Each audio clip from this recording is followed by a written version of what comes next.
Salut à toutes et à tous, on se retrouve pour le premier épisode de notre Pro Cycliste sur Pro Cycling Manager 2025. On va bien sûr choisir une difficulté personnalisée, on va tout laisser en extrême afin que ça soit quand même compliqué. Donc j'ai fait quelques réglages, nom de la partie Zelumax, bien sûr potentiel aléatoire, variabilité de la forme du jour, amplitude de la forme en x5, fréquence des chutes et des crevaisons j'ai laissé en x1, fraîcheur pareil 0, impact des caractéristiques je l'ai passé à 2, et pour impact endurance résistance je l'ai laissé à 0, bien sûr le nom Zelumax, et pour le prénom on va mettre Romain. Pour la taille, 1m80 et le poids, 70 kg.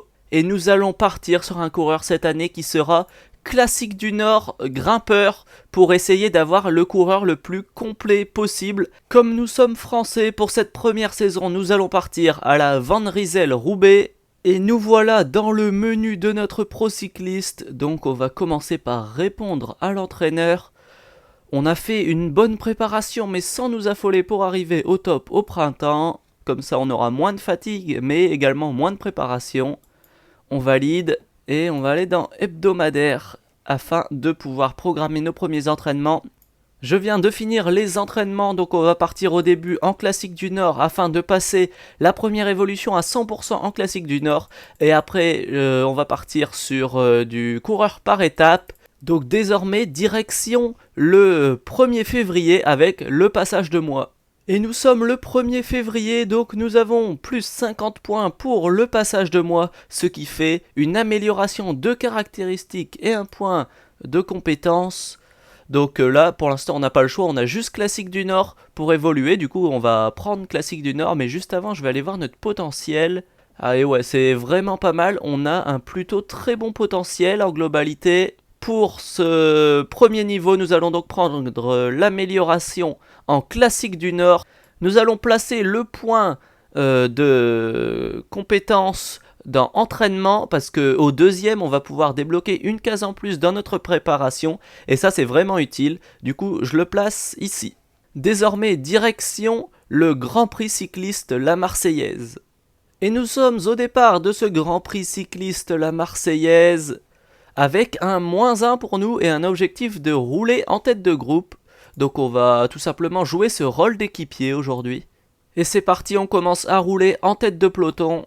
L'objectif de travailler 25 km en tête de peloton est terminé. On va pouvoir retourner au cœur du peloton pour pourquoi pas essayer de tenter notre chance dans le final, même si ça risque d'être très compliqué au vu de nos notes actuelles et du parcours. Nous arrivons désormais dans l'une des montées les plus raides du parcours et ça risque d'être très compliqué pour notre coureur de résister. Et ouais, on va tomber en fringale là dans quelques instants. Et ouais, on n'a plus du tout de barre jaune, donc on va pouvoir se relever pour la fin de l'étape et aller voir devant qui s'impose. Et les premiers coureurs qui arrivent sur cette ligne d'arrivée avec Mathieu Burgodeau qui va venir s'imposer sur ce Grand Prix cycliste La Marseillaise.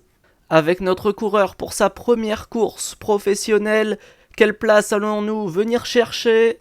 Et on va voir ça tout de suite, et c'est une 97e place pour notre première course. Avec cette première course, c'est plus 10 points qui nous attendent pour première course terminée en continental, et 7 points également de notre directeur sportif pour le travail effectué en tête de peloton. Désormais, direction le Tour de la Provence pour les 3 étapes.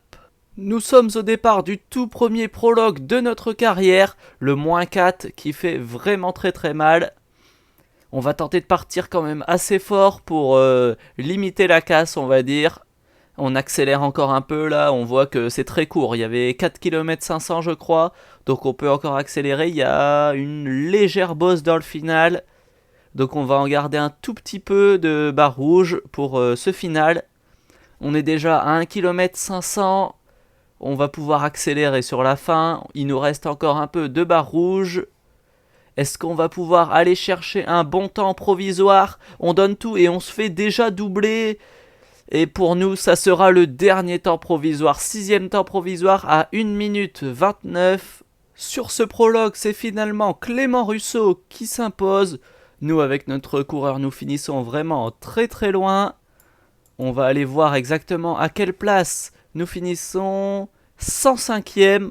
Donc ouais, c'est un premier prologue qui est pas très réussi, mais on va essayer de se rattraper sur la suite avec une étape de plaine et une étape un peu plus vallonnée. Nous sommes au départ de cette deuxième étape du Tour de la Provence avec un -1 pour notre coureur et un objectif d'échappée. Ça tombe bien, nous sommes aux avant-postes du peloton et on attaque dès le début pour essayer de prendre cette échappée. Et il y a pourquoi pas des points grimpeurs et également des secondes de bonification et des points pour le maillot vert à aller chercher. Donc on va tenter de réaliser cela avec notre coureur. Malheureusement, le peloton ne veut pas me laisser partir en échappée, je ne sais pas pourquoi. Et je décide quand même d'attaquer pas très loin du grimpeur afin de pouvoir aller chercher quelques points. Parce qu'ils sont que 2 devant, du coup le troisième décroche quand même 2 points. Donc ça vaut le coup. Normalement ça devrait le faire, le peloton ne joue pas les points grimpeurs. Ça va nous en faire 2, c'est toujours ça. Et j'ai l'impression qu'il nous laisse sortir cette fois-ci. Et oui, je parviens à revenir sur cette échappée. Donc c'est bon, j'ai enfin réussi à partir après de nombreuses péripéties. Nous arrivons au premier sprint intermédiaire et je vais lancer le sprint avec mon coureur. Est-ce que je vais pouvoir aller chercher les points? Et oui, ça passe. C'est 5 points de prix et également 3 secondes pour le général, même si nous sommes déjà à 2 minutes 10, du coup les secondes sont moins importantes que les points. Malheureusement pour nous, j'ai l'impression que le peloton est bien décidé à revenir sur nous. Allez, c'est parti, j'attaque. Est-ce que je vais pouvoir résister avec mon coureur? C'est ce qu'on va voir. Est-ce que ça va le faire? Et je vais passer en deuxième position, ce qui pour l'instant me place troisième au classement du meilleur grimpeur. Est-ce qu'on va pouvoir tenir jusqu'à ce sprint intermédiaire? Ça risque d'être très compliqué. Et non, tout le peloton nous est déjà revenu dessus et en plus les sprinteurs vont faire ce sprint. Au classement du meilleur grimpeur, nous sommes troisième avec Romain Zelumax. C'est plus 25 points pour la première échappée de plus de 50 km et la première échappée de plus de 25 km.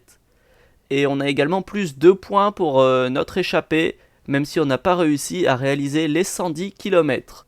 Nous sommes au départ de cette troisième étape du Tour de la Provence, avec un -1 une fois de plus et un objectif de rouler en tête de peloton. L'échappée vient de se faire reprendre, on a pourquoi pas l'opportunité d'aller chercher des points au maillot à pois, du coup je vais tenter de partir en échappée à mon tour avec mon coureur. Et nous sommes désormais à 1 km du sprint, je vais lancer mais on n'avait pas toute notre barre rouge avec notre coureur. Donc est-ce que ça va pouvoir le faire quand même? Peut-être pour la troisième place, et oui on passe troisième de ce sprint intermédiaire. Nous sommes désormais au point de la montagne. On va tenter d'accélérer avec notre coureur, de tout donner. Mais malheureusement, nous sommes bien plus lents que nos compagnons d'échappée. Nous arrivons dans la côte de première catégorie et je lance avec mon coureur à fond pour essayer d'aller chercher ces points. Mais malheureusement, nous ne sommes pas assez rapides encore. Le peloton qui roule à fond et ça attaque même sur le côté. Ça risque d'être très compliqué d'aller chercher les points au sommet. Et ça attaque même avec Fabien Doubé. Pour nous, ça sera 0 points. L'objectif va être de prendre quelques points ou quelques secondes. On va lancer le sprint avec Romain Zelumax et on va aller prendre 1 seconde, j'ai l'impression. Et oui, on se fait distancer du peloton avec notre coureur. Et devant le peloton qui va arriver avec Paul Pénoët qui va venir s'imposer. Et nous allons finir bien loin à la 91e position. 20 points supplémentaires pour la première course par étape terminée en continental et 0 points pour notre objectif de rouler en tête du peloton étant donné que nous ne l'avons pas fait. Désormais, direction la classique Var.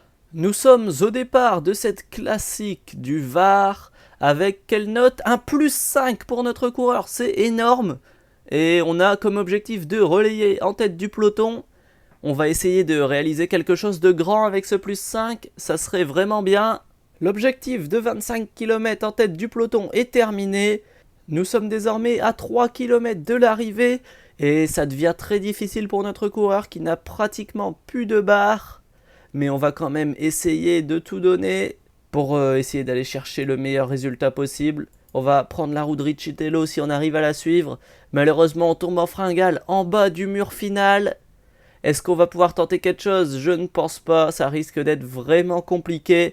Et ouais, on se fait totalement larguer de notre groupe à 1 km du sommet. Et malheureusement, sur la ligne d'arrivée, c'était trop compliqué.